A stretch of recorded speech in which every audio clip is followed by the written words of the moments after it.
Dear citizens, I am Padmini Arhant, author and presenter padminiarhant.com, prakriti.padminiarhant.com, representing the Divine Mission. My representation is solely and exclusively committed to Almighty, as I have mentioned in my earlier presentations. I'm about to speak on the ongoing Israeli-Palestine conflict. The warfare in Gaza that was triggered by what happened last weekend with Hamas taking over Israeli civilians and I believe some IDF, Israeli Defense Force personnel as hostage, and subsequently the meltdown that has taken place, that is with Israeli politics retaliation to the event, which is unfortunate and extremely regrettable. But then there is always a cause to anything that happens anywhere, and this incident is no exception. Whatever the reason is, absolutely no justification whatsoever on either side to hold innocent civilians on Israeli soil as well as Gaza Strip. The civilians paying the price for the long-standing dispute is definitely the fundamental reason behind ongoing warfare. Like I mentioned in my publication, that the innocent civilians from both sides as victims to militant aggression and the military response is not the solution or the appropriate reaction. One might ask, what could one do in terms of self-defense? The idea of self-defense originate from, how did this all come about? What is the root cause of this contentious battle that has never been resolved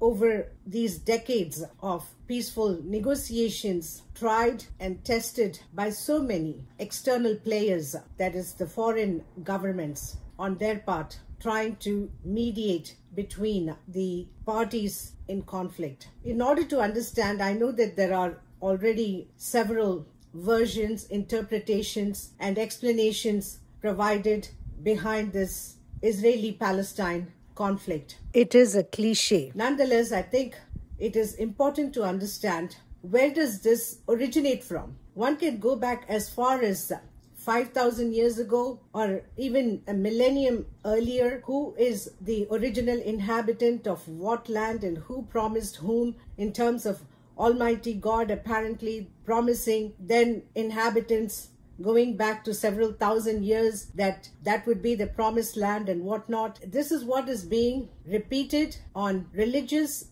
ideological background, citing Old Testament, New Testament, biblical scriptures. But then what we are dealing with today is 2023, 21st century, new millennium. In this millennium, when nations and people of the world are into space travel, space technology, space exploration, so much so inhabitation of Mars and Moon, that happens to be the ambition among those, whether it be in science or politics. One could possibly call this incredible progress by mankind to have such ambitions to explore the galaxy and the possible inhabitation of any potential planets that are inhabitable. That seems to be the trend today. But then when it comes to politics, the politics and those who are using the religious connotations, they want to maintain the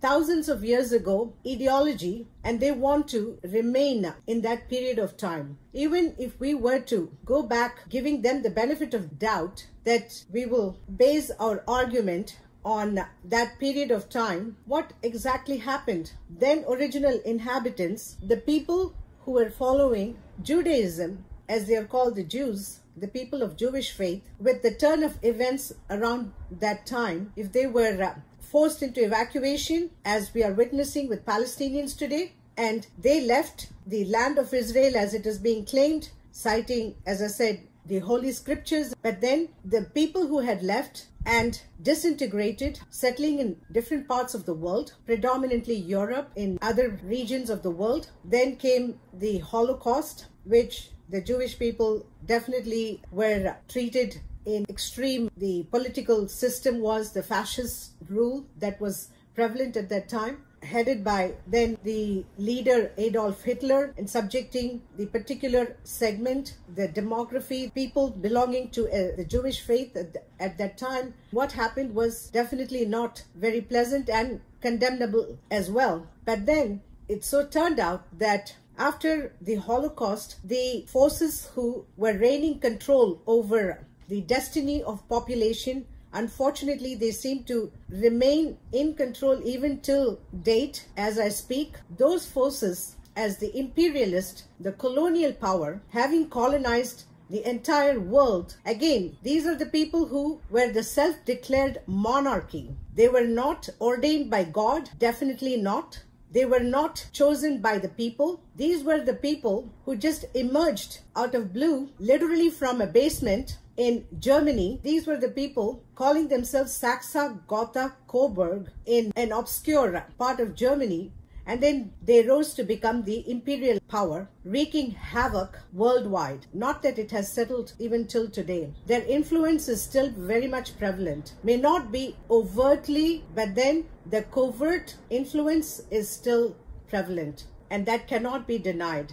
Now, with that in the background, the imperial power, the ones who were actually in cahoot with the Nazis, they are also the descendants of Nazis, which again cannot be refuted either. It is well documented. So descendants of Nazi or Nazi related imperial power who were actually clinging glasses, raising their glasses of champagne, which again is also documented and available in public domain, much to all their efforts trying to masquerade and cover up these hardcore evidence of their collusion and direct involvement with the Nazis, as the Nazis were exerting their atrocities against the Jews at that time. This is the backdrop of the colonial power, who were the Nazi clan, hobnobbing and socializing and maintaining close relations with Nazis, as the Nazis were terminating and eliminating the Jewish population from the continent of Europe.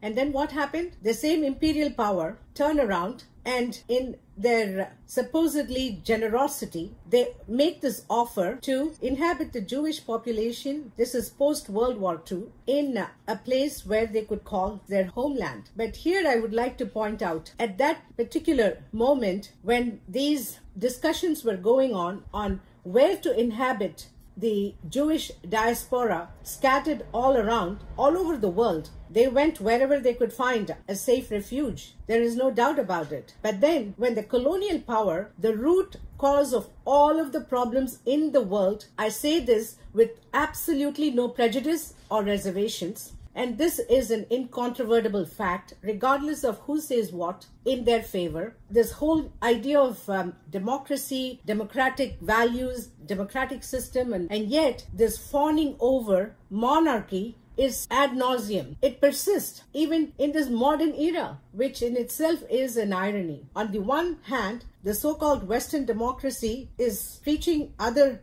regions of the world on democracy, while the West has not let go of the anti-democratic system of monarchy, whether it's constitutional monarchy or the covert monarchy, imperialism, the regal, the royalty, who is dominant, glossing over magazines and news media. Even till now, the Western news media apparently cannot have enough of monarchy. And they simultaneously preach about democracy, when one would think that one has to practice what they're preaching others. Now, that is the situation with the imperial power having colluded with Nazis, and then they come around and say that, well, we'll have to inhabit displaced the Jewish population. And at that time, there was a proposal made for the Jewish population to settle in the North American continent, specifically Canada, a place in Canada which could have been ideal, considering that now the state of Israel is considered a Western democracy, and the West are the ones who are, regardless of what the Israeli political system has been doing since the emergence of the State of Israel until now, the Western support, the Western backing of Israeli politics, Israeli political system is unconditional. Given all these situations and conditions, one would only think that for the Jewish population to be settled in a Western nation such as Canada would have been a perfect choice, and at the same time it would not be costing the United States taxpayers as it is to continuously heed Israel's requirements and endless economic military aid that is permanent support that is always there. Had that proposal been accepted, the Jewish population settled in a nation, Canada, a Western nation, sharing the border with the United States, the indefinite benefactor, as it happens to be to Israel, in terms of proximity as well as economic benefits, it would have been an ideal choice. For some or other reason, citing all this biblical New Testament, Old Testament and scriptures, and they were settled in the land of Palestine, even though there might be arguments, hey, don't even say Palestine, it is the land of Israel. And I can already hear the rancor reverberating, but then they are not the ones who are enduring what is going on in that region as well as in that place, whether you call it Palestine or the land of Israel. Having said that, what happened? They went and settled the Jewish population, that is the dispersed diaspora worldwide, and they had them settle in Palestine. 1947, when all of this transpired, it was not Israel, it was Palestine. The State of Israel was created in the land of Palestine. Regardless of whatever the historians and theologians and anyone can endlessly argue for all that they want, but one has to rely on what exactly happened when these events and situation took place. That is what is actually relevant. The State of Israel was created on the land of Palestine in 1947. At that time, it was not called Israel, it was the Palestine. And who did it? Again, the ones who brokered the deal with the imperial power, the ones who obviously having these very close ties, hobnobbing with Nazis as well as anyone compatible allies they were having very close relations with. That in itself was a big mistake to begin with. And I also would like to say this, the idiom, one can't choose their neighbor, is not correct. For I believe this would be applicable if someone who's already living there in a place, they happen to receive someone moving into their neighborhood, then one can say the people who are already living there can only hope that this neighbor who is going to be the neighbor after they move into their neighborhood is going to be someone they can get along with, be able to live in peace and harmony rather than any altercations and confrontations and so on. That is what one would hope. The ones who are already living in a neighborhood, they are the ones who do not really have a choice when someone is coming into the neighborhood. And even them, I would say that if they find the one who is moving into the neighborhood has any particular problems or issues and they are planning to do something that is not going to be conducive for others to live in peace in their neighborhood, they have the right to make at least a suggestion that they are not in favor of this particular neighbor or anyone who is moving into the neighborhood, given their prior background, and saying that we don't think this is going to work out, even though I don't think they can possibly eliminate their neighbor from moving into their neighborhood. They can at the least suggest or make a proposition that they are not comfortable with it, but I don't think they can reject outright, provided, like as I said, that particular neighbor has such background, they feel that it is going to be harmful for their existence. Again, why am I citing this is because this whole idea of one cannot choose their neighbor is not true. As I said, this would only be applicable if someone is already living in the neighborhood and if someone is buying a property in their neighborhood and that person, whether or not they are able to get along with, at the most they can only hope and expect that neighbor to be at least peaceful. But then the one who is moving into the neighborhood, they have a choice. They definitely have a choice. They can do a background check, or they can check on the environment, who are all the ones who are living there, and identify whether or not they will be able to get along with those people, if they belong to a different faith, a different culture and civilization and whatnot. The one who is actually becoming the settler in a new neighborhood, they have a choice, and they can say, I don't think we can live among these people. I don't think we can possibly have any peaceful existence. So we reject this idea of moving into this place, this area, this territory, for we think it is going to be contentious, and there's going to be hostility, and that is not something we want in our lives. And we want to, live in a place where we can get along with whoever that we agree with, or whoever has similarities, and with whom we can relate to in terms of our culture or political mindset. And this is a choice that is available to anyone who is trying to move into a new territory, new area, or new neighborhood. Whereas the ones who are already living, obviously, like I said, they have a choice, but it's very limited, provided they want to take it to the court and get into the legal quagmire and all that, which most people don't do it unless they think that someone who's going to move into the neighborhood is so dangerous that they don't want their lives to be affected and come under any harm. It is clear that at the time the State of Israel was created in 1947, and the environment was as open as anyone could see.